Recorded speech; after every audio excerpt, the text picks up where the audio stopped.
People say they're only working for a living. I said, don't worry, I'll give you shelter, I'll give you food every day, no problem.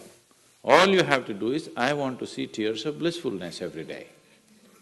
That's all the requirement. You don't have to do any work, you don't have to serve me, you don't have to produce anything, nothing. Just sit here blissfully, we'll feed you, we'll worship you. No.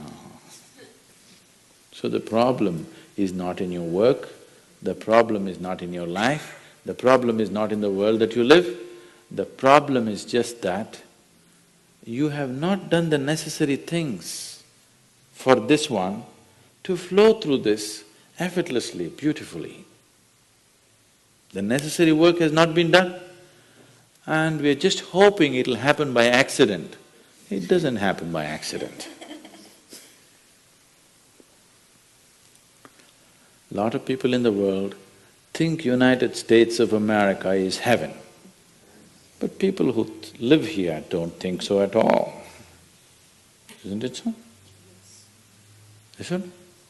A lot of people in the world are dying to get an entry into the country. If you open up the southern borders, 10 million people will enter tomorrow morning because they think this is heaven. But you are not experiencing it that way, isn't it? You are not experiencing this as heaven because hell and heaven is not a geographical place.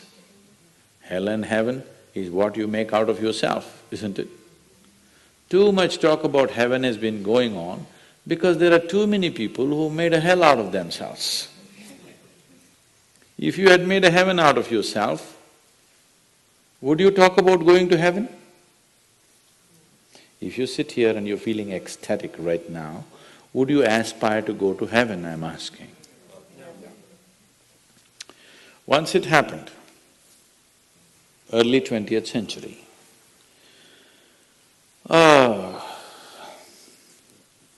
Orthodox Greek church, a bishop from that church, Orthodox Greeks have their own separate church, they have their own pope who lives in Turkey, you know this?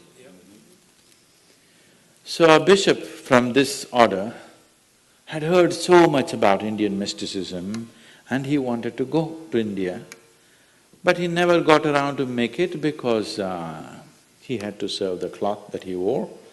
And after 60 years of age, when he is semi-retired, he got the opportunity and went to India. So he came to South India, near where we are, and he wanted to meet a mystic, a yogi.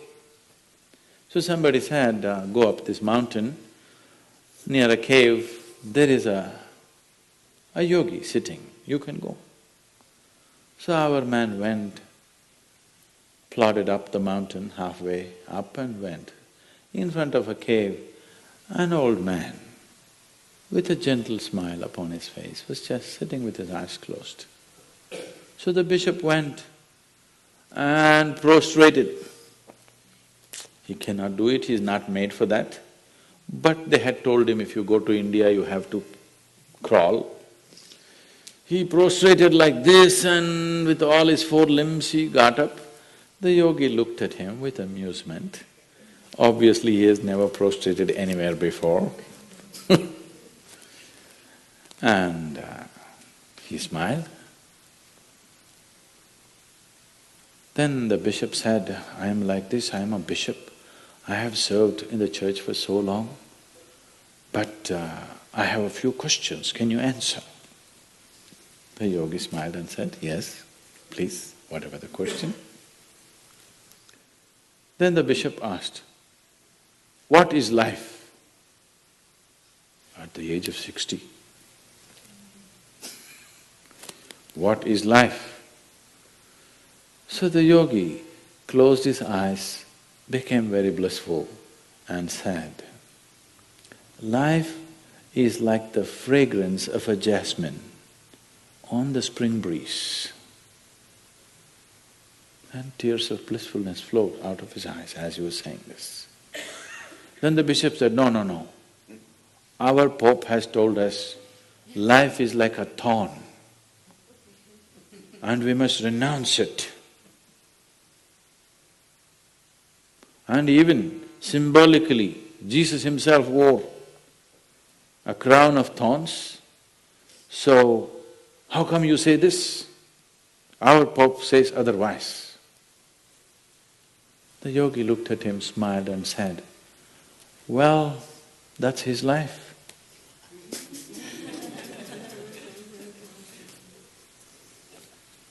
So, what you make out of it is not because of where you are, what you are, it is just what you make out of it, isn't it? Yes.